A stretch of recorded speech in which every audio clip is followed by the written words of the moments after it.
Buenas tardes, profe. Mi nombre es Vázquez Mayra. Eh, Soy alumna de Problemática Institucional, primero B de la carrera de inglés.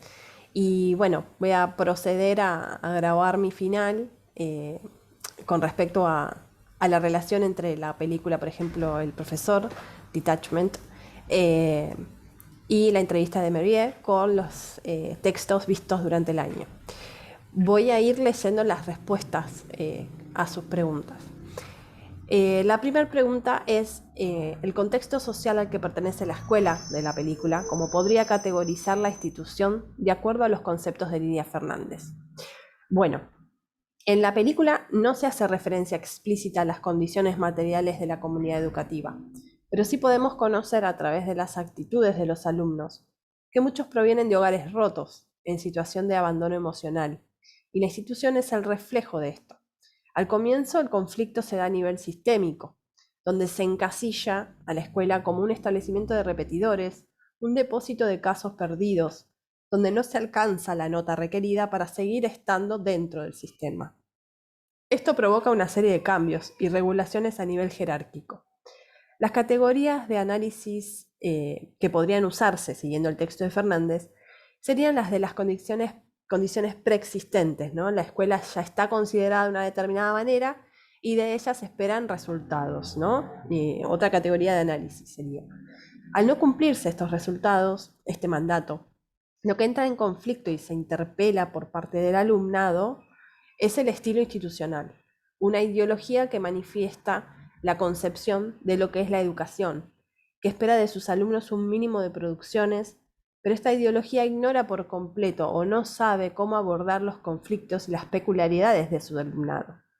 La respuesta al problema institucional que se proporciona desde arriba, desde el sector privado, es siempre en base a los resultados. Lograr un mejor promedio de aprobación, bajar el nivel de fracaso escolar, haría a la zona en la que está la escuela una mejor opción para el arribo de nuevas familias, como si las familias que viven ahí, ¿no? Que ya son residentes del lugar, fueran una especie de cáncer, una suerte de fatalismo institucional, ¿no? Esta escena, eh, o sea, esto lo podemos ver, visualizar en la escena donde los vienen a capacitar, ¿no? Los intentan capacitar a los docentes para la llegada de una nueva población de alumnos. Y bueno, obviamente esto genera un enojo con razón de parte de los docentes. Eh, Otra pregunta. Se plantea en la institución los conceptos de Bourdieu con respecto a la reproducción sociocultural. Sí, sí.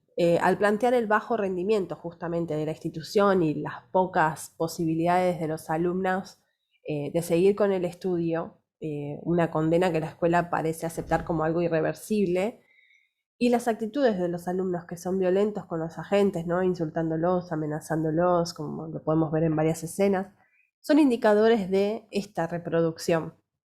Los padres ven la institución como algo que los ha dejado de lado, algo inservible.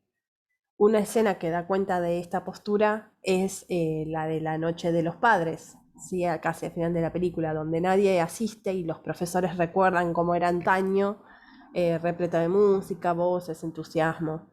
Según Bourdieu, los diferentes estados del capital cultural, independientes, y su acceso o no a ellos acentúan la reproducción y la desigualdad en el campo social de los sujetos.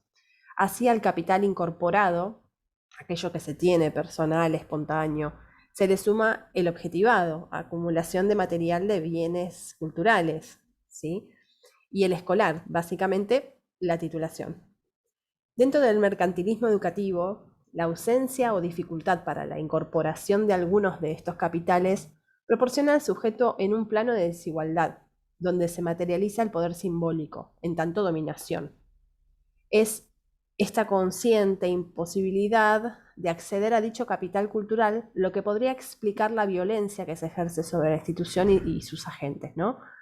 La escuela es vista como el motor que genera y perpetúa la inaccesibilidad de los alumnos a una situación de igualdad dentro del campo cultural. Otra de las preguntas: ¿cuál de los dos términos desarrollados por Fernández Enguita, desapego o abandono escolar, aplica a este contexto? Bueno, Considero que el concepto que más encajaría dentro del contexto en el que se desarrolla la película, ¿no? Es el de desapego, justamente como el nombre de la peli, ¿no? Porque a pesar de las violencias, el fatalismo, el burnout, todos siguen en la escuela, incluso el protagonista, un maestro suplente que dice estar vacío y por lo tanto no siente apego por sus estudiantes y lo único que debe hacer, según él, es mantenerlos en el salón y que ninguno se lastime o lastime a otro. Termina involucrándose, por supuesto.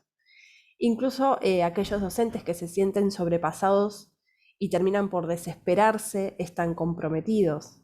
El concepto de abandono, sí, claramente se puede ver en los padres, que no apoyan a sus hijos y en el mismo sistema, para quien la escuela es una mera calificación que hay que corregir.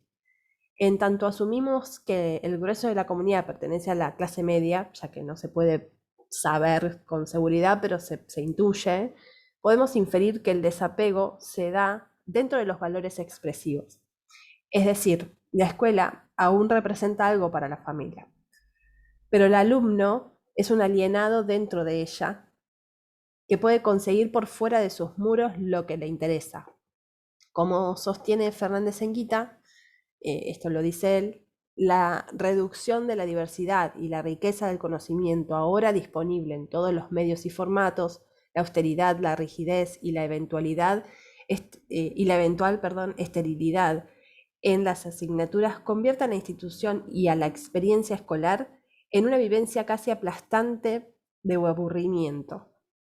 Por otro lado, si pensamos en que el desapego se da por el valor instrumental, es porque se perdió la antigua correlación entre diploma y empleo, y la tentación de dejar la escuela por conseguir un empleo hasta son avaladas a nivel familiar muchas veces. Perdón, ¿eh?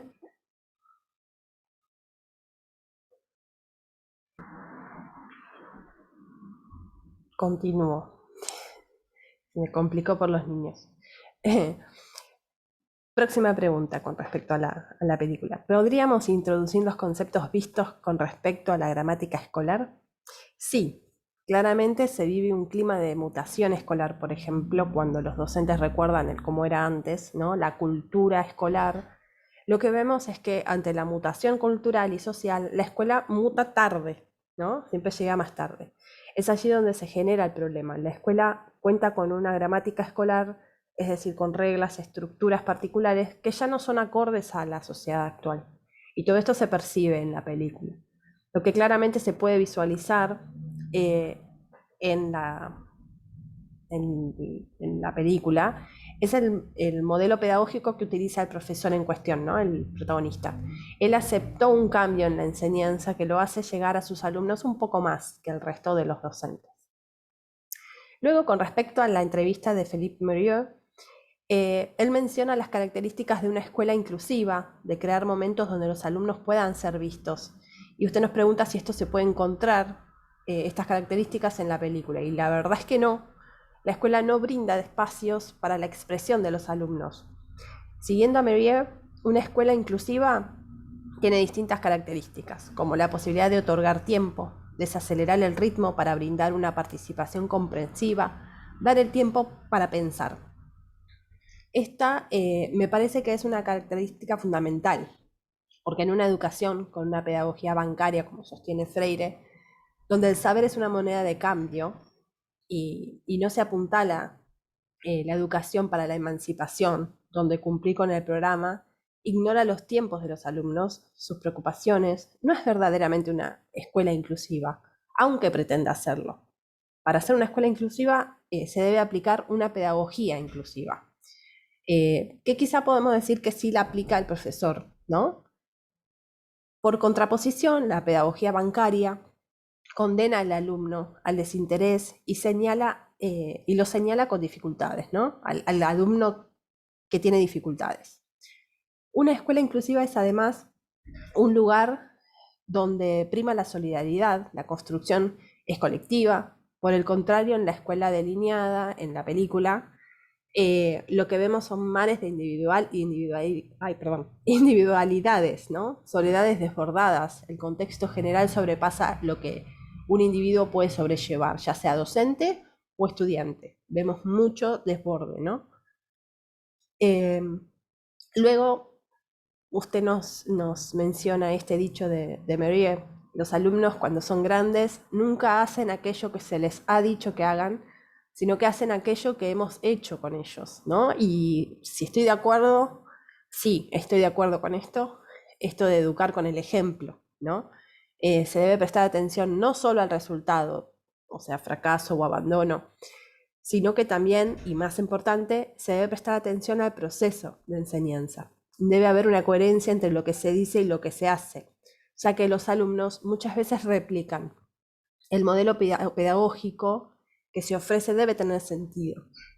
Y como conclusión a todo esto, lo que puedo agregar a lo anteriormente mencionado eh, es que personalmente considero necesario que el docente sea el pilar fuerte en toda esta problemática que se plantea. La escuela ya sabemos que tiene un efecto tardío entre las mutaciones y cambios culturales. Por ende, el docente debe ser el encargado de generar este lazo entre él y su alumnado.